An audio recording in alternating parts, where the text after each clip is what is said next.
1 सितंबर 2024 nums admission test conduct करने जा रहा है, जिसमें पाकिस्तान भर से हजारों बच्चे उस टेस्ट में शामिल होते हैं और हर बच्चे का एक ही ख्वाब होता है कि वो इस टेस्ट में जबरदस्त स्कोर कर जाए और कामयाब हो जाए। मगर कामयाब वही बच्चे होते हैं जो कि इंफॉर्मेशन रखते हैं, जो कि बेस्ट ट्रैक से लर्निंग करते हैं, खूब सारा मोस्ट रेलेवेंट कंटेंट पढ़ते हैं और फाइनली फिर कामयाब होते हैं। तो भाई आप भी इस वीडियो को जरूर देखिए। इस वीडियो में आपके तमाम तर क्वेश्चंस का जवाब मौजूद है कि आखिर नम्स का मेरिट कैसे कैलकुलेट होता है, नम्स के पेपर में किस तरह के क्वेश्चंस आते हैं, कितने पोर्शंस होते हैं, कितना टाइम लगता है, साइकोलॉजिकल टेस्ट क्या होता है और बहुत सारे सवालात के जवाब। तो इस वीडियो को आखिर तक देखिएगा ताकि आप कोई भी बात मिस ना करें और नम्स के टेस्ट में आपकी कामयाबी यकीनी हो सके। इस वीडियो में इंशाल्लाह आपको ये समझाने की भरपूर कोशिश की जाएगी कि आपका नम्स का टेस्ट कैसा हो सकता है, कहां होगा, कितने क्वेश्चंस किस क्वेश्चन पोर्शन से, किस सब्जेक्ट से आपके पास आएंगे और किस तरह के क्वेश्चंस आ सकते हैं, साइकोलॉजिकल टेस्ट क्या होता है, मेरिट किस तरह से कैलकुलेट करना है, टेस्ट पास करने के मार्क्स यानी पासिंग मार्क्स कितने हैं, पीएमडीसी यानी Pakistan medical and dental council का जो सिलेबस है जो ऑल ओवर पाकिस्तान के लिए है, उसमें और नम्स के सिलेबस में क्या फर्क है, नम्स का टेस्ट देने के बाद हमारा कहां कहां एडमिशन हो सकता है उस रिजल्ट की बेसिस पे, और हम आखिर नम्स का टेस्ट क्यों दें, आखिर क्या वजह है। और इसके अलावा और बहुत सारी ऐसी बातें हैं जो कि आपके नम्स के टेस्ट के हवाले से बेतहाशा जरूरी हैं। तो भाई इस वीडियो को आखिर तक देखिए, खूब से खूब मालूमात हासिल कीजिए और अपनी बेहतरीन तैयारी करने के लिए एक रहनुमाई जरूर हासिल कीजिए। तो भाई इस वीडियो में जहां मैं आपको बहुत कुछ बताने वाला हूं, उसमें चंद एक अहम बातें ऐसी हैं कि जिसका जिक्र अभी आपके साथ करना जरूरी होगा। आपको मालूम होना चाहिए कि जनाब आप एमबीबीएस के लिए, बीडीएस के लिए अगर टेस्ट दे रहे हैं और आप चाहते हैं कि आपका एमबीबीएस में एडमिशन हो, तो कौन से मेडिकल कॉलेजेस हैं जो कि आपके इस रिजल्ट को एक्सेप्ट करेंगे नम्स के टेस्ट के, और उसके साथ साथ जो शहर हैं, जो सिटीज हैं, वो कौन कौन से हैं कि जहां पर आपका टेस्ट हो रहा है। नम्स एडमिशन टेस्ट 2024 का आखिर सिलेबस क्या है, आखिर उसमें किस तरह के टॉपिक्स मौजूद हैं, किन क्वेश्चंस की, किन टॉपिक्स की, किन सब्जेक्ट्स की हमें अलग से तैयारी जो है वो करनी पड़ेगी, ये सारी बातें पता होनी चाहिए। और सबसे अहम बात कि सर हम अपना मेरिट कैसे कैलकुलेट करें, तो जनाब इस वीडियो में आपको ये तमाम तर बातें भी जानने का मौका मिल सकेगा। तो आइए इस वीडियो का बाकायदा आगाज करते हैं। नम्स जो कंडक्ट करने जा रहा है 1 सितंबर 2024 को, 1 सितंबर 2024 को एडमिशन टेस्ट होने जा रहा है। तो जनाब ये आपकी टेस्ट की डेट है। यकीनन अब उसके लिए आपको ये पता होना चाहिए कि आप अगर यहां पे टेस्ट देते हैं और आपका अच्छा स्कोर बनता है तो आपका एडमिशन पब्लिक सेक्टर में एमबीबीएस के लिए कहां हो सकता है और प्राइवेट सेक्टर में एमबीबीएस के लिए कहां हो सकता है। तो याद रखिए कि एमबीबीएस के लिए आपके पास जो पब्लिक सेक्टर से रिलेटेड आपके पास मेडिकल कॉलेज है वो आर्मी मेडिकल कॉलेज है रावलपिंडी, यहां आपका एडमिशन जो है वो मुमकिन हो सकता है। और अगर आप प्राइवेट सेक्टर की बात करें तो बहरिया यूनिवर्सिटी में एडमिशन हो सकता है जो कि मेडिकल एंड डेंटल कॉलेज से related, CMH institute of medical sciences में, CMH Kharian medical college Kharian cantt में, CMH Lahore medical college institute dentistry Lahore में, CMH Multan institute of medical sciences में, Fazaia medical college Islamabad, Fazaia Pfau medical college Karachi, foundation university medical college Islamabad, hitech institute of medical sciences Taxila cantt, Karachi institute of medical sciences Malir cantt. तो जनाब वो बच्चे जो कि सिंध में रहने वाले हैं, हाँ, तो वो टेस्ट देते हैं नम्स का, तो भाई उनका एडमिशन कहां हो सकता है। एक तो उनके पास ऑप्शन ये है कि आर्मी मेडिकल कॉलेज जो कि रावलपिंडी में, उसके लिए वो एमबीबीएस के लिए मुंतखब हो जाए। दूसरा है Karachi institute of medical sciences. तो अगर आपने नम्स का टेस्ट दिया है, नम्स का टेस्ट स्कोर आपका बेहतर है और आपका एग्रीगेट बहुत अच्छा बना है, तो भाई जाहिर सी बात है कि फिर आप कराची में रहते हुए Karachi institute of medical sciences यानी किम्स में अपना एडमिशन सिक्योर कर सकते हैं। तो ये तो आपके पास प्राइवेट एंड पब्लिक सेक्टर में एमबीबीएस की सीट हासिल करने के लिए ऑप्शंस मौजूद हैं मेडिकल यूनिवर्सिटीज के। अब आइए जरा बात करते हैं कि बीडीएस कि जिसमें ऐसी बात है बहुत सारे बच्चे एमबीबीएस करना चाहते हैं तो बहुत सारे बच्चे बीडीएस भी करना चाहते हैं, तो वो कहां एडमिशन हासिल कर सकते हैं इस टेस्ट की बेसिस पे। तो जनाब डेंटल सेक्शन जो आर्मी मेडिकल कॉलेज का है रावलपिंडी में, आप यहां पर अपना एडमिशन सिक्योर कर सकते हैं। CIMS dental college Multan, Bahria university medical and dental college Karachi में आपके पास ये ऑप्शन मौजूद है एडमिशन का नम्स का टेस्ट देने के बाद। ठीक है जी, नम्स का टेस्ट देने के बाद आपके पास ये ऑप्शन बड़ा क्लियरली मौजूद है। उसके बाद CMH institute of medical sciences Bahawalpur cantt, CMH Lahore medical and institute of dentistry Lahore cantt, foundation university college of dentistry Islamabad, hi tech dental college Taxila cantt. तो जनाब ये प्राइवेट के आपके पास ऑप्शंस हैं, ये ऑप्शंस प्राइवेट के हैं, राइट, और ये ऑप्शन जो है वो पब्लिक सेक्टर में आपके पास मौजूद है अगर आप बीडीएस करना चाहते हैं और आप नर्म्स के टेस्ट पर बेस कर रहे हैं। सो देन व्हाट, अब हमें तो ये पता चल गया कि भाई हमारे किन किन शहरों में टेस्ट कंडक्ट, किन किन मेडिकल कॉलेजेस के लिए हमारे टेस्ट का रिजल्ट एक्सेप्टेबल होगा, कंसीडरेबल होगा, मगर हमें ये भी पता होना चाहिए साथ साथ कि आखिर हम किन शहरों में रहते हुए टेस्ट दे सकते हैं, कौन से शहर में टेस्ट कंडक्ट होगा। तो जनाब आइए इस डिटेल में इजाफा करते हैं।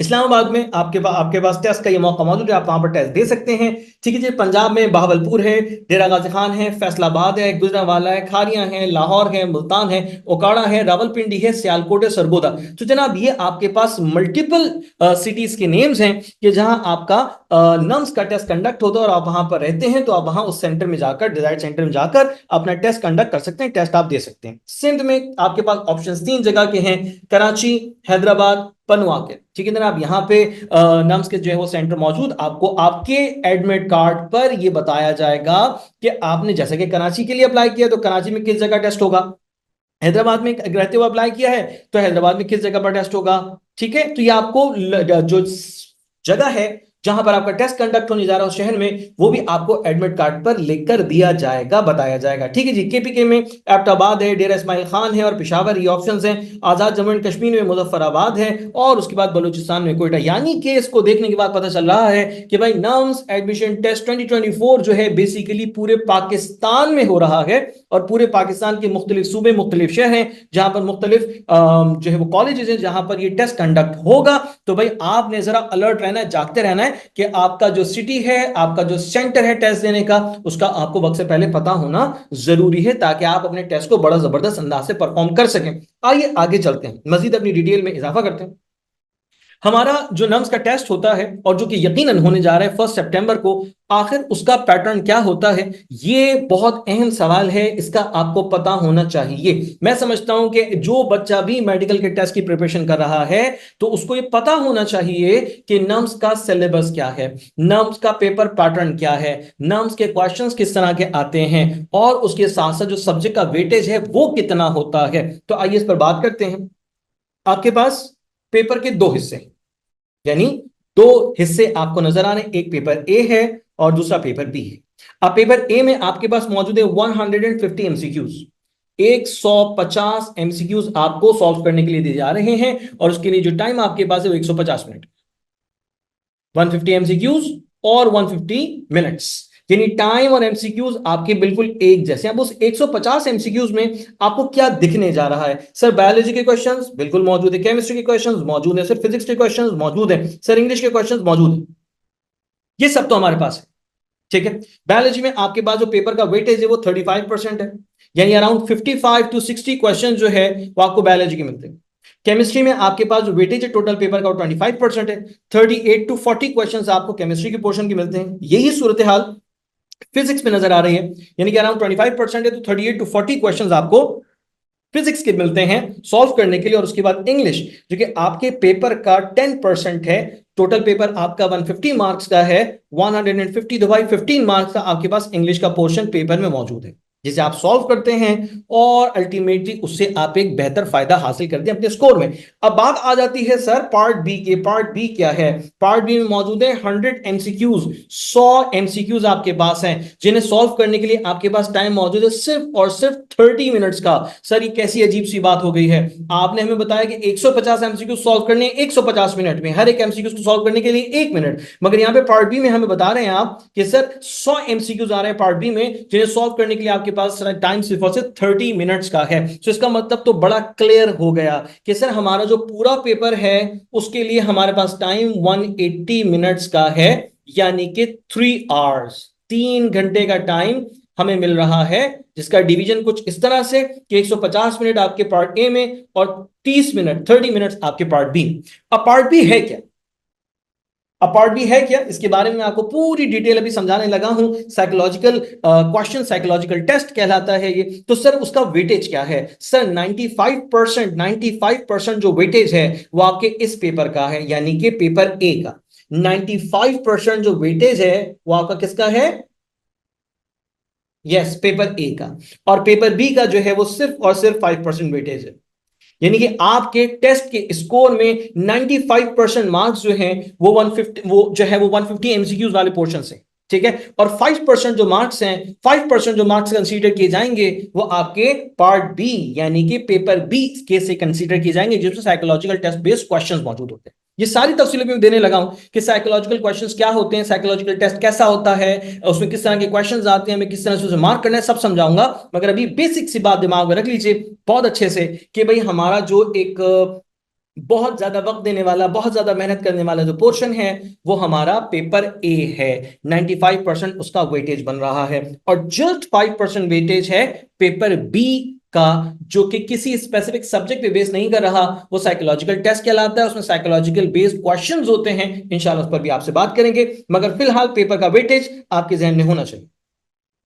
इसके बाद साइकोलॉजिकल टेस्ट बेसिकली क्या है, किस तरह से हमारे पास क्वेश्चंस आते हैं, क्या हमें इसके लिए अलग से कोई किताब पढ़नी पड़ेगी, क्या हमें इसके लिए कोई अलग से बैठ के तैयारी करनी पड़ेगी, क्या ये कोई सब्जेक्ट है जिसके लिए हमें साइकोलॉजिकल बेस्ड बुक्स पढ़नी है, थ्योरीज कॉन्सेप्ट स्टडी करने हैं? तो भाई आसान से सवाल का आसान सा जवाब, ऐसा कुछ भी नहीं करना। साइकोलॉजिकल टेस्ट में जो क्वेश्चंस आते हैं उसके लिए अलग से बैठ के आपको तैयारी करने की जरूरत नहीं होती।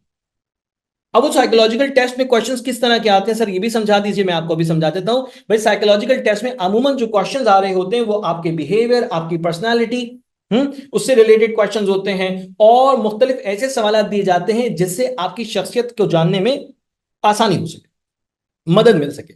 जाहिर सी बात है, आप एमबीबीएस का टेस्ट देने लगे, बीडीएस का टेस्ट देने लगे और उसके बाद आप एमबीबीएस की स्टडीज करेंगे, तो अगर कोई शख्स खून से डरता है, जख्मी लोगों को देखकर डर जाता है, ठीक है, या फिर उसे किरायत आती है, या फिर उसकी तबीयत खराब होने लगती है ऐसे मनाजिर को देखकर, तो भाई ऐसा शख्स एक सक्सेसफुल डॉक्टर कैसे बन सकता है? एक ऐसा शख्स जिसको अच्छा लगता है लोगों को जख्मी हालत में देखना, लोगों को परेशान देखना, लोगों को तकलीफ में देखना, तो कोई ऐसा शख्स होगा तो भाई वो पेशेंट को प्रॉपरली ट्रीट कैसे कर सकता है? अब ये वो सवालात हैं जो कि किसी भी शख्स से पूछे जाते हैं, ठीक है, जो भी टेस्ट दे रहा है उससे पूछे जाते हैं और उसको बहुत ही पॉजिटिव रहते हुए, ठीक है, पॉजिटिव रहते हुए जवाबात देने हैं, पॉजिटिव रहते हुए जवाबात देने हैं। जाहिर सी बात है, आप एक मेडिकल का टेस्ट दे रहे हैं, ठीक है, उसके बाद उन क्वेश्चंस के जवाबात में आपको हम्बल भी रहना है, ठीक है, आपने कहीं पे भी जज्बाती होकर जवाब नहीं देना, गुस्से या किसी खास तासुब की बुनियाद पर जवाब नहीं देना होता। भाई आपने अपनी पर्सनैलिटी, आपने अपनी नेचर, आपने अपने फ्यूचर का जो गोल है कि डॉक्टर बनना है, उसको मद्देनजर रखते हुए साइकोलॉजिकल बेस्ड क्वेश्चंस के जवाब देने हैं। सर इसमें ऑप्शंस क्या होते हैं? ऑप्शंस ऐसे होते हैं जनाब, डिसएग्री, मैं इससे एग्री नहीं करता, स्लाइटली डिसएग्री, किसी हद तक मैं इस पर एग्री नहीं करता, स्ट्रॉन्गली डिसएग्री, मैं सख्त मुखालिफ, न्यूट्रल, ना तो हाँ और ना ही ना, यानी कि मैं न्यूट्रल हूं इस मामले में, एग्री, मैं इस बात को तस्लीम करता हूं, स्लाइटली एग्री, कुछ हद तक मानता हूं, स्ट्रांगली एग्री, मैं इस बात को मुकम्मल तौर पर मानता हूं, एग्री करता हूं। तो ये वो तमाम तर जवाबात हैं दरअसल कि जो हमारे टेस्ट में ऑप्शंस के तौर पर दिए जाते हैं। अब आगे चलकर मैं आपको ये भी गाइड करता हूं कि क्वेश्चंस किस तरह के हैं, फिर आप लोग मुझे बता सकते हैं बासानी इस वीडियो लेक्चर को देखकर कि भाई आखिर हमारे सवाल और उनके जवाब बनते क्या है। अब आपके सामने क्वेश्चन है, क्वेश्चन में लिखा हुआ है, I will prefer to spend my weekend at home and take a nap instead of hanging out with my friends. अब इस सवाल में बहुत ही सिंपल सी बात उन्होंने कही, I will prefer, मैं तरजीह दूंगा किस चीज को, to spend my weekend at home, कि मैं अपना वीकेंड घर पर गुजारूं, and take a nap, और नैप लूं, instead of hanging out with my friends, यानी अपने फ्रेंड के साथ घूमने से ज्यादा बेहतर है, मैं फील करता हूं कि मैं घर पे रहूं और एक अच्छी नींद ले। तो सर अब आपका जवाब क्या होना चाहिए? Agree, disagree? सर आप एग्री करते हैं, आप इस बात को तस्लीम करते हैं या डिसएग्री करते हैं? सर मैं इस बात को डिसएग्री, मतलब मुझे ये बात बहुत ज्यादा डिसएग्री करने वाली लगती नहीं है। सही है, हो सकता है मैं बहुत ज्यादा कम्युनिकेटिव हूं, टॉकेटिव हूं, तो मैं दोस्तों के साथ घूमना पसंद करता हूं वीकेंड्स पे, तो मैं कह रहा हूं स्लाइटली डिसएग्री हो सकता है मेरा जवाब। अब ये कोई ऐसी बात नहीं जिसके ऊपर हमें स्ट्रांगली डिसएग्री होना, हो सकता है कि मैं वीकेंड पर घर में रहूं, हो सकता है कि मैं अपने दोस्तों के साथ घूमने बाहर निकल जाऊं, बिल्कुल हो सकता है। तो ये स्ट्रांगली डिसएग्री वाला पॉइंट मेरा नहीं बनता। अब सर इसमें न्यूट्रल वाला पॉइंट भी नहीं बनता, ठीक है ना, स्ट्रांगली एग्री स्ट्रांगली डिसएग्री वाला पॉइंट नहीं बनता, क्योंकि इसमें कोई खास इंटेंशन नहीं है, जनरल सी बात पूछी गई है, तो या तो स्लाइटली डिसएग्री या स्लाइटली एग्री होगा। ठीक है जी, मैं मुकम्मल मैं कह रहा हूं एग्री या डिसएग्री। एग्री या डिसएग्री का मतलब मैं मानता हूं, यानी मैं किसी एक चीज को तस्लीम करता हूं, कुछ ऐसा होगा ना, या मैं इस एक चीज को तस्लीम नहीं करता।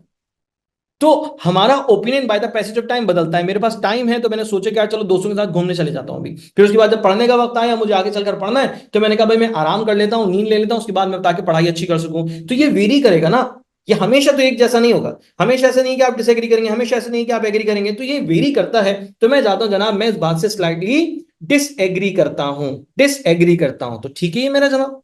आगे चलते हैं। I think that drugs are dangerous for my health. मेरा ख्याल है कि ड्रग्स जो है वो हेल्थ के लिए डेंजरस हैं। क्या करते हैं आप इस बात पे न्यूट्रल है? आप क्या कभी सोचते हैं कि भाई ड्रग्स जो है ना मेरी सेहत के लिए अच्छी भी हो सकती हैं, बुरी भी हो सकती हैं? ऐसी बात है? नहीं सर, ऐसा बिल्कुल भी नहीं है। राइट, इस बात से मैं एग्री करता हूं, ये स्ट्रांगली एग्री कर, मैं डिसएग्री तो नहीं कर सकता, मैं डिसएग्री तो नहीं कर सकता। मैं ये कह सकता हूं कि जनाब I think that drugs are dangerous for my health.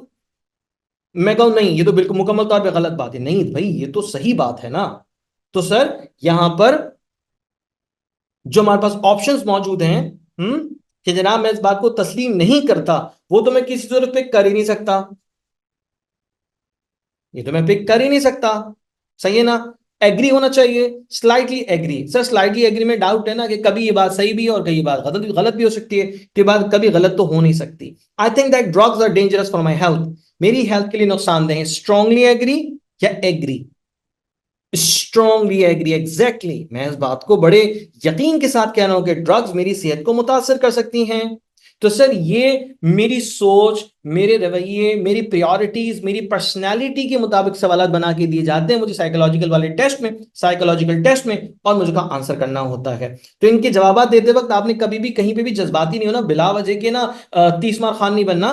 Normal होकर ये सोचते हुए आगे बढ़ना है कि भाई आप मेडिकल का टेस्ट दे रहे हैं, आपको डॉक्टर की मेडिकल की स्टडीज करनी है, डॉक्टर बनना है, तो जवाब भी उसके मुताबिक होना चाहिए।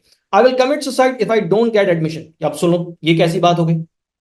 कितनी ज्यादा जो है ना वो क्या कह सकते हैं कि डिसअपॉइंट कर देने वाली बात लिखी हुई है। कह रहे हैं आई विल कमिट सुसाइड, मैं खुदकुशी कर लूंगा, if I don't get admission. आप इस बात से एग्री कर सकते हैं? आप इस बात से एग्री नहीं कर सकते, आप इस बात से स्लाइटली एग्री नहीं कर सकते, आप इस बात से मुकम्मल तौर पे एग्री नहीं कर, आप इस बात पर न्यूट्रल भी नहीं हो सकते, न्यूट्रल भी नहीं हो सकते। क्या आप इस बात पर स्लाइटली डिसएग्री हो सकते हैं? स्लाइटली डिसएग्री हो सकते हैं? हाँ भाई, सोचने वाली बात है। ये थोड़ी सी अभी हम करेक्शन कर लेते हैं चीजों में। अब ये लिखा है आई विल कमिट सुसाइड, मैं खुदकुशी कर लूंगा अगर मेरा एडमिशन नहीं हुआ। तो क्या आप इस बात से इत्तेफाक करते हैं? आप ऐसे ही करेंगे? एग्री करते हैं आप? सोचने वाली बात है ना? आई विल कमिट सुसाइड, क्या आप ऐसा करेंगे? हरगिज नहीं। अगर नहीं करेंगे तो जाहिर सी बात है आप एग्री नहीं है इस बात पर, आप इस बात पर बिल्कुल भी एग्री नहीं। पक्का? पक्का? ठीक है ना भाई, न्यूट्रल भी नहीं हो सकते। अब इस स्टेटमेंट से आप एग्री करते हैं डिसएग्री करते हैं? सर मैं डिसएग्री वाले ऑप्शन है, मगर मैं डिसएग्री नहीं कर रहा, स्लाइटली डिसएग्री नहीं कर रहा भाई, स्ट्रांगली डिसएग्री कर रहा हूं। बहुत सख्त अंदाज में मैं इस बात से इख्तिलाफ रखता हूं कि मैं, मतलब जुमले में लिखा आई विल कमिट सुसाइड, भाई मैं खुदकुशी नहीं करूंगा अगर मेरा एडमिशन नहीं हुआ। मेरा तो मानना ये स्ट्रांगली डिसएग्री वाला ऑप्शन क्वेश्चन के लिए करेक्ट है। आइए आगे चलते हैं। I am afraid of darkness, मुझे अंधेरे से डर लगता है। साइकोलॉजिकल बेस्ड क्वेश्चन, मुझे अंधेरे से डर लगता है। ठीक है जी, डॉक्टर बनने जा रहे हैं, मेडिकल के प्रोफेशन में आप आगे बढ़ने जा रहे हैं, उसको सोचते हुए जहन में बात रखेंगे। आप इस बात से डिसएग्री करते हैं? Slightly disagree, strongly disagree? Sir neutral तो हो नहीं सकते ना, या तो एग्री करेंगे या डिसएग्री करेंगे, ऑब्वियस बात है, न्यूट्रल तो नहीं हो सकते इस मामले में। आई एम आफ्रेड ऑफ डार्कनेस, अगर आप अंधेरे से डरते हैं तो आप मेडिकल की एजुकेशन हासिल करने के बाद अगर आप एक प्रोफेशनल डॉक्टर बनते हैं और कभी कोई खतरनाक सूरत हाल आ जाती है तो आप कैसे उसको काउंटर करेंगे? तो फिर इसमें एग्री वाले ऑप्शंस तो नहीं हो सकते ना, एग्री वाले ऑप्शंस तो नहीं बनते फिर इसमें। आई am afraid of darkness, disagree, मैं डिसएग्री करता हूं। स्लाइटली डिसएग्री, स्लाइटली डिसएग्री वाली बात भी यहां पर कुछ बेहतर मालूम नहीं होगी। स्ट्रांगली डिसएग्री, मैं सख्ती से इस बात का इख्तलाफ करता हूं, मैं इस बात को नहीं मानता। मैं डार्कनेस से बिल्कुल भी नहीं डरता, बिल्कुल भी नहीं डरता। सेंस ये है। तो आप इस स्टेटमेंट से क्या एग्री करते हैं? नहीं, स्ट्रांगली डिसएग्री करते हैं। I am afraid of blood, अगर आप मेडिकल की एजुकेशन हासिल करके डॉक्टर बनना चाहते हैं और आप खून से डरते हैं, खून देख के बेहोश हो जाते हैं, तो इलाज कौन करेगा भाई? पेशेंट का। तो अगर आप ये लिखते हैं I am afraid of blood, agree, हाँ मैं इस बात को मानता हूं, मेरे साथ ऐसा होता है, तो वो तो आपको इस टेस्ट में ही कामयाब नहीं करेंगे, या आपका एडमिशन ही नहीं हो पाएगा इस तरह से तो कभी। और वो सोचेंगे भाई एक बंदा मेडिकल की एजुकेशन हासिल करेगा, 5 साल 6 साल तक के पढ़ेगा, फिर डॉक्टर बनेगा, और वो खून से डरता है, तो क्या करेगा? बेकार है वो तो फिर शख्स मेडिकल की फील्ड में। ऐसे ही है ना। तो भाई यहां पर न्यूट्रल नहीं हो सकते इस बात पर। आई एम आफ्रेड ऑफ ब्लड, मैं इस बात से एग्री करता हूं? नहीं करता, नहीं कर सकता, एग्री नहीं कर सकता, स्लाइटली एग्री नहीं कर सकता, स्ट्रांगली एग्री भी नहीं कर सकता। मैं इस बात से डिसएग्री करता हूं, मैं इस बात से इख्तलाफ रखता हूं, हाँ या ना? हाँ भाई, मुझे खून से डर नहीं लगता, मैं तो ये कह रहा हूं। स्लाइटली डिसएग्री नहीं, स्लाइटली बात नहीं होगी, स्ट्रांगली डिसएग्री। सर ये कैसी बात नहीं कि जिस पर स्ट्रांगली डिसएग्री वाला इंटेंशन शो हो? मैं डिसएग्री करता हूं, मैं नहीं डरता अंधेरे से, मैं नहीं डरता ब्लड से। ये आपको सेंस देना है, ठीक है जी। तो साइकोलॉजिकल टेस्ट में क्वेश्चंस इस तरह के आते हैं कि आपको सोचना है, सोच कर जवाब देना है, और आपने जहन में ये रखना है कि आप मेडिकल का टेस्ट देने बैठे हैं, कोई जंग लड़ने नहीं बैठे हैं। मेडिकल का टेस्ट देने के बाद, मेडिकल की एजुकेशन हासिल करने के बाद आपको क्या करना है भाई? आपको डॉक्टर बनना है, लोगों को ट्रीट करना है, पेशेंट्स को ट्रीट करना है। तो सवालात एज अ डॉक्टर आपको दिए जा रहे हैं, तो आपकी पर्सनैलिटी कैसी है, डॉक्टर बनने के लिए सूटेबल है आप या नहीं, ये आपको जस्टिफाई करना है अपने साइकोलॉजिकल टेस्ट में, ठीक है जी। अब बहुत सारे बच्चे ध्यान में सवाल रखते हैं कि भाई वो हम झूठ बात मार कर दें, गलत बात मार कर दें, नहीं ना, सच और झूठ वाली तो बात ही नहीं हो रही यहाँ पे। मुझे जो बात मुनासिब लगती है मैंने उसका इजहार किया as a doctor, as a medical student. जो मुझे बात मुनासिब लगती है मैंने उसको एग्री का, आपके सामने आ जाएगी। If a person who has no money to pay for his treatment, what would you do? Will you treat that patient? आप एक पेशेंट है जिसके पास पैसे नहीं, बीमारी है, पैसे नहीं उसका इलाज करवाने के लिए, आप उस पेशेंट के लिए क्या करेंगे? आप ट्रीटमेंट करेंगे? आप कहेंगे यस, स्ट्रांगली एग्री, मैं उस पेशेंट को ट्रीट करूंगा, ठीक है ना। ताकि उसे पता चले कि हाँ भाई आप अपने पेशेंट के हवाले से बहुत ज्यादा सिंपैथी रखते हैं, बहुत ज्यादा उनका ख्याल रखना चाहते हैं, ठीक है। इस तरह के सवालात को आपने हैंडल करना होता है साइकोलॉजिकल टेस्ट। आइए आगे बढ़ते हैं। सर सबसे और तगड़ा सवाल ये है कि सर अब हमने टेस्ट की तैयारी भी कर ली है, माशाल्लाह टेस्ट देने भी जा रहे हैं, मेरिट कैसे कैलकुलेट होगा? तो भाई आप इस बात के लिए याद रख लीजिए, जो आप टेस्ट परफॉर्म करेंगे उसका लिया जाएगा 50%, जो आपने इंटर में रिजल्ट हासिल किया उसका लिया जाएगा 40%, और जो आपने मैट्रिक में रिजल्ट बनाया उसका लिया जाएगा 10%, ठीक है जी। आपका एग्रीगेट इन तीनों को मिलाकर बनेगा।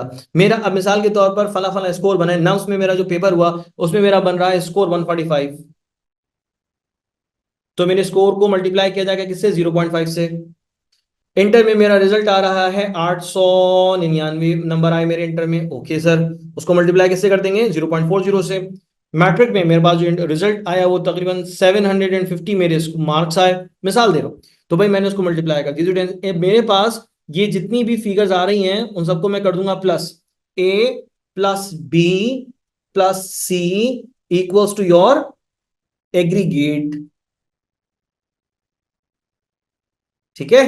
आपका एग्रीगेट आ जाएगा, टोटल निकलकर आपका एग्रीड आ जाएगा। अभी भी मैं आपको बड़ा क्लियर लफ्जों में कह दूं कि भाई आपका जो रिजल्ट है फर्स्ट ईयर सेकंड ईयर या मैट्रिक का वो तो हो गया एक तरफ, अब उसमें जो बहुत बड़ी तब्दीली आप लेकर आ सकते हैं वो ला सकते हैं यहां से, वो ला सकते हैं आप यहां से। अब जाहिर सी बात है टेस्ट अगर देंगे तो अच्छी तैयारी करके देंगे तो अच्छा स्कोर बनेगा, अगर अच्छी तैयारी करके नहीं देंगे तो अच्छा स्कोर नहीं बनेगा। तो भाई जबरदस्त तैयारी करनी है, जम के तैयारी करनी है, खूब दिल लगाकर तैयारी करनी है। कैसे करनी है, कहां से करनी है, कौन से क्वेश्चंस करने, कौन से क्वेश्चंस नहीं करने, पास पेपर सॉल्व करने या नहीं करने, सब बताऊंगा, टेंशन नहीं लो। अभी मेरिट कैलकुलेट करने वाली बात हो रही है। मेरिट कैसे कैलकुलेट हो रहा है? तुम्हारे टेस्ट का 50%, तुम्हारे इंटर के रिजल्ट का 40%, और तुम्हारे मैट्रिक के रिजल्ट का 10% ऐड ऑन कर दिया जाए, सारा ऐड कर दिया जाए तो तुम्हारा एग्रीगेट निकल कर आ जाएगा, ठीक है भाई। ये बात समझ में आ गई, मेरिट कैसे कैलकुलेट होना है। आगे जाते हैं। सर मुझे एमबीबीएस के लिए टेस्ट अटेम्प्ट करना है, तो भाई मेरे टेस्ट में, मेरे इनफैक्ट जो टेस्ट है उसमें मेरा स्कोर कम से कम 55% होना चाहिए, कम से कम 55% होना चाहिए। अगर मैं एमबीबीएस के लिए टेस्ट देने बैठ रहा हूं तो मेरा कम से कम जो स्कोर है टेस्ट का वो 55% होना चाहिए। सर मैं अगर बीडीएस के लिए दे रहा हूं तो मेरा 45 कम से कम होना चाहिए। 45 से कम वाला फेल है टेस्ट में, 45 से ऊपर वाला पास है टेस्ट में, ठीक है। तो ये तो पास और फेल है टेस्ट का, ये टेस्ट का पास और फेल है, याद रखिएगा, दिमाग में रखिएगा, ठीक है जी। सर मेरे सेकंड ईयर मतलब इंटर में कितनी परसेंटेज होनी चाहिए? भाई इंटर में आपका कम से कम 60% होना चाहिए, और 60% जो है वो इंजीनियरिंग यूनिवर्सिटीज के लिए भी ऑल ओवर पाकिस्तान रहा है, ठीक है ना जनाब। जब आप कंप्यूटर की फील्ड में जा रहे होते हैं तो फिर वहां पे आपसे कहता है कि भाई आपका 60% होना चाहिए इंटर में। यहाँ पे भी ये कह रहे हैं, ठीक है, यहाँ पे भी कह रहे हैं कि भाई नम्स में अगर आप चाहते हैं कि नम्स के टेस्ट की बेसिस पे आपका एडमिशन हो किसी भी मेडिकल कॉलेज, मेडिकल यूनिवर्सिटी में, जो कि उसके हैं अपने जो है ना वो सिस्टम में रहते हुए, लाइक आर्मी मेडिकल कॉलेज और दीगर कॉलेज के मैंने नाम बताए, तो भाई मेरा इंटर कितना, कम से कम मेरी इंटर की परसेंटेज 60% होनी चाहिए, कम से कम मेरी परसेंटेज 60% होनी चाहिए इंटर की, वरना मैं उस एडमिशन को हासिल नहीं कर सकता, मुझे बाहर कर दिया जाएगा। सही है, मेरी परसेंटेज आ रही है 52, सही है, मैंने टेस्ट दे दिया, टेस्ट का रिजल्ट आने से पहले जो ना वो मेरा इंटर का रिजल्ट भी आ गया, पता ये चला कि मेरी इंटर में परसेंटेज बन रही है 52। अब जाहिर सी बात है टेस्ट में कितनी भी अच्छी हो जाए, इस 52 परसेंटेज की बेसिस पे आपका एडमिशन नहीं हो सकेगा। तो इसलिए आप इंटर की भी जो भी तैयारी की है और जबरदस्त काम किया है तो उसका रिजल्ट मोर देन 60% होना चाहिए। ये तो हो गया आपका पासिंग परसेंटेज। आगे बढ़ते हैं। सर हमारे एमडी कैट के सिलेबस में और नम्स के सिलेबस में क्या डिफरेंस है? ये बहुत अहम बात है, क्योंकि बहुत बड़ी तादाद ऐसी है जो एमडी कैट का टेस्ट देती है, टेस्ट देने के लिए तैयारी करती है, और नम्स की तैयारी शायद उतनी ज्यादा नहीं करते बच्चे, मगर बहुत बड़ी गलती करते हैं। मैं तो कहता हूं बहुत बड़ी गलती करते हैं। टेस्ट देना चाहिए भाई, क्यों? क्योंकि उससे प्रैक्टिस हो जाती है, टेस्ट देने से बहुत सारे क्वेश्चन सॉल्व करना आ जाते हैं, कमरे इम्तिहान में बैठने का तरीका तमीज आ जाती है, ठीक है, अंडरस्टैंडिंग आपकी क्रिएट हो जाती है, तो टेस्ट देने से तो आपकी एक अच्छी लर्निंग होती है, ठीक है। अच्छा भाई, अगर मैं बात करूं सिलेबस की, तो भाई मेरे पास एमडी कैट में जो सिलेबस मौजूद है वो ज्यादा बड़ा है। नम्स में जो मेरे पास लर्न करने के लिए, सीखने के सिलेबस मौजूद है वो कंपैरेटिवली कम है, ठीक है, वो कंपैरेटिवली कम है। हम ये बात जानते हैं कि जब एमडी कैट की प्रिपरेशन की बारी आती है तो जो हमारे प्रोवेंस की बुक्स होती हैं उनका बहुत अहम रोल होता है, उनको हम बहुत ज्यादा फंडामेंटल कंसीडर करते हैं, उनकी बहुत अच्छे से पढ़ाई करते हैं ताकि हमारे टेस्ट को अच्छा हम देख सकें। लाइक सिंध में रहने वाला बच्चा सिंध बोर्ड की किताबों को अहमियत देगा फर्स्ट और सेकंड ईयर की, पंजाब में रहने वाला बच्चा जो पंजाब बोर्ड की किताबें उनको जरा अहमियत देगा क्योंकि टेस्ट उससे बनता है। मगर नम्स का जो टेस्ट दे रहे हैं उन्हें फेडरल बोर्ड के सिलेबस को, फेडरल बोर्ड की बुक्स को बहुत अच्छा पढ़ना होता है, फेडरल बोर्ड की बुक्स को बहुत अच्छे तरीके से उन्हें पढ़ना है, ध्यान देना है, क्योंकि एमसीक्यूज में जो है वो एग्जैक्ट लाइंस भी आ जाती हैं, किताब की एग्जैक्ट लाइंस भी आ जाती हैं। तो भाई आपने अच्छे से पढ़ा हुआ है ना, तो आपका बहुत ज्यादा फायदा उसमें होने वाला होता है, ठीक है। तो फेडरल बोर्ड की बुक्स को नम्स का टेस्ट देने के लिए आपने बहुत दिल लगाकर पढ़ना है, ठीक है। अब आ जाए जरा डिफरेंस पे कि भाई डिफरेंस क्या है। अब एमडी कैट का सिलेबस मैं बता चुका हूं कि एमडी कैट का सिलेबस बड़ा होता है, नम्स का सिलेबस कंपैरेटिवली छोटा होता है, कंपैरेटिवली छोटा होता है, ठीक है। अब यहां पर आपके सामने वो टॉपिक्स मौजूद हैं जो कि नम्स के सिलेबस में नहीं मगर पीएमसी के सिलेबस में, पीएमडीसी के सिलेबस में, पीएमडीसी के सिलेबस में डॉन ऑफ मॉडर्न फिजिक्स मौजूद है मगर वो नम्स में इंक्लूडेड नहीं है। केमिस्ट्री में अल्काइल हैलाइड्स पूरा का पूरा एक टॉपिक बना हुआ है, नम्स में इंक्लूडेड नहीं है। मैक्रोमोलिक्यूल्स पीएमडीसी में है मगर नम्स में ये सिलेबस में मौजूद, सिलेबस में नहीं इसका मतलब टेस्ट में भी नहीं आएगा, सिलेबस में नहीं इसका मतलब है कि टेस्ट में भी नहीं आएगा, ठीक है जी। किंगडम ऑफ एनिमेलिया, ठीक है, बायोलॉजी का एक बहुत बड़ा चैप्टर है, वो मौजूद सिर्फ एमडी कैट में है मगर नम्स के सिलेबस में उसका कोई जिक्र नहीं है, कहीं पे भी वो चीज दिखाई नहीं दे रही है। इंग्लिश में तुम्हारे पास जब पीएमडीसी के मटेरियल को देखते हो, उसके पास पेपर्स को देखते हो, तो तुम्हें उसमें रीडिंग कॉम्प्रिहेंशन वाला क्वेश्चन नजर आता है, मगर नम्स के पास पेपर्स में कहीं पे भी रीडिंग कॉम्प्रिहेंशन वाला सवाल नहीं दिख रहा। इस पर हमें काम नहीं करना पेपर के पॉइंट ऑफ व्यू से। सर उसके बाद आ जाती है बात लॉजिकल रीजनिंग की। अगर मैं एमडी कैट की बात करता हूं तो एमडी कैट में तो लॉजिकल रीजनिंग मौजूद है मगर नम्स में लॉजिकल रीजनिंग मौजूद नहीं है, नहीं है ये वाला क्वेश्चन। तो भाई नम्स का सिलेबस कंपैरेटिवली एमडी कैट के सिलेबस से हल्का है, आसान है, एक्सेसिबल है, आप उसकी जबरदस्त तैयारी कर सकते हैं। कहां से करें कैसे करें सब बताऊंगा, मगर इतना जरूर है कि एमडी कैट का सिलेबस थोड़ा बड़ा है, थोड़ा ज्यादा बड़ा है, नम्स का सिलेबस उससे छोटा है। Why we should attempt NAMS admission test 2024? सवाल बहुत अहम है, बहुत जरूरी है। बहुत सारे बच्चे अपनी रजिस्ट्रेशन करवा लेते हैं, सारा प्रोसेस फॉलो कर लेते हैं, फिर कहते हैं भाई हमारा तो एमडी कैट आने वाला है तो फिर तो हम नम्स का टेस्ट नहीं दे रहे, ठीक है, ऐसा भी होता है। बहुत सारे बच्चे अपनी रजिस्ट्रेशन नहीं करवाते, उनकी तो फिर बात ही नहीं हो सकती क्योंकि रजिस्ट्रेशन की डेट जो है ना वो तो गुजर चुकी है, ठीक है, तो अब उनकी बात नहीं हो सकती है, वो अगले साल ही देखा जाएगा। इस साल में जिन बच्चों ने अपनी रजिस्ट्रेशन करवाई है मैं डायरेक्टली उनसे कह रहा हूं कि भाई नम्स का टेस्ट जरूर दीजिएगा, जरूर दीजिएगा, दीजिएगा, हर हाल में दीजिएगा। सर क्या ये पॉसिबल है कि हम नम्स का टेस्ट भी दें और एमडी-कैट का टेस्ट भी दें? बिल्कुल पॉसिबल है, हर हाल में मुमकिन है, आप बिल्कुल दे सकते हैं। नम्स का टेस्ट दे दिया, 1 सितंबर को आपका टेस्ट होने जा रहा है, टेस्ट दे दिया, उसके बाद 22 सितंबर को आपका एमडी-कैट का टेस्ट होने जा रहा है, आप उसको भी दीजिए, ये तो और अच्छी बात है। अब दोनों की तैयारी कमोबेश एक जैसी है, बस एमडी-कैट जो है, ठीक है, पीएमडीसी का जो सिलेबस है वो थोड़ा सा बड़ा है, थोड़ी चीजें उसमें ज्यादा पढ़नी है, ठीक है। और जाहिर सी बात है वो टेस्ट भी आगे हो रहा है, 22 तारीख को हो रहा है, तो 1 सितंबर को टेस्ट आपका नम्स का हो रहा है, तो उसकी बेहतरीन तैयारी करके, अच्छे से अच्छी तैयारी करके आप उस टेस्ट को अटेम्प्ट करें। इसमें आपका क्या फायदा छुपा है, आए मैं आपको बताता हूं। हम ये बात जानते हैं कि हमने अगर नम्स में टेस्ट दिया, 150 नंबर का हमारे पास एक पोर्शन है, फिर उसके बाद हमारे पास मजीद जो है ना वो हमारे 150 एमसीक्यूज तो एक पोर्शन में है, और उसके बाद 100 एमसीक्यूज दूसरे पोर्शन में है। मगर 150 नंबर वाले पोर्शन का जो वेटेज है वो 95%, यानी कि 95% मार्क्स जो पेपर के हैं वो इस वाले पोर्शन में से, और इसमें से सिर्फ 5%। ये बात आपको मैं पहले बता चुका। सर अब ये जो 95 वाला पोर्शन है ना, इसमें बहुत सारे एमसीक्यूज बहुत आसान होते हैं, इसमें बहुत से एमसीक्यूज रिपीट भी दिखते हैं, यानी कि पिछले सालों में आए हैं, इस साल में भी आ रहे हैं, पिछले सालों में आए हैं, इस साल भी नजर आ गए, तो ऐसा भी होता है, ठीक है। और काम आसान होता है, और अगर आपने अपना टेस्ट दिया बेहतरीन तैयारी के साथ और आपने अपना टेस्ट बड़े अच्छे नंबर से क्लियर कर लिया, तो भाई आपके पास तो एक और ऑप्शन आ गया। आप चाहें तो किसी आर्मी मेडिकल कॉलेज में आप जाकर एडमिशन ले सकते हैं, आप चाहें तो किसी ऐसे कॉलेज में एडमिशन ले सकते हैं जो कि इनफैक्ट नम्स के अंदर आता है, नम्स के टेस्ट को वो एक्सेप्ट करता है, तो भाई आप जाके Bahria medical and dental college में एडमिशन ले सकते हैं। तो ये आपके पास एक ऑप्शन है, ऑप्शन क्रिएट हो गया, ठीक है। फिर आपने कहा सर 1 सितंबर को मैंने टेस्ट दे दिया, सही है, मेरी प्रैक्टिस भी हो गई, लर्निंग भी होगा, और मेरा टेस्ट बहुत अच्छा हुआ है, बहुत अच्छा रिजल्ट आ सकता है। तो फिर मैंने कहा अच्छा ठीक है भाई। आपने कहा सर मैं एमडी-कैट का भी टेस्ट दे दूं 22 सितंबर को? हाँ दे दें, बहुत अच्छी बात है, ये एक और ऑप्शन आ गया आपके पास।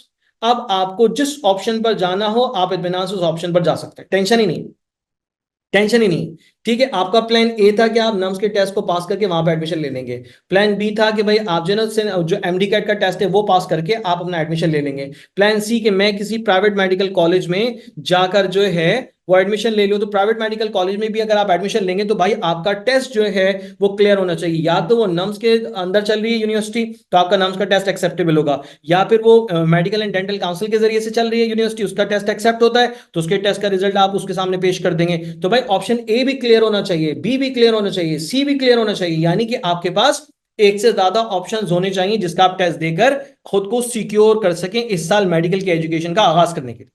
तो उम्मीद कर रहा हूं कि मेरी बात आपको समझ में आ रही होगी कि हमें नम्स का टेस्ट देना चाहिए ताकि हमारे पास मेडिकल यूनिवर्सिटी में एडमिशन हासिल करने के एक से ज्यादा ऑप्शंस हों, एक से ज्यादा ऑप्शंस मेरे पास मौजूद हो, इसलिए आपको नम्स का टेस्ट देना चाहिए। आप जानते हैं कि पाकिस्तान की आबादी तेजी से बढ़ रही है, मगर पाकिस्तान में जो मेडिकल कॉलेजेस हैं वो तेजी से नहीं बढ़ रहे, उनकी तादाद महदूद है, उनकी सीट्स भी लिमिटेड है। तो भाई अगर आपके पास एक ऑप्शन, दो ऑप्शन, तीन ऑप्शंस मौजूद हैं तो आप तो अपनी पसंदीदा यूनिवर्सिटी में एडमिशन हासिल कर सकते हैं।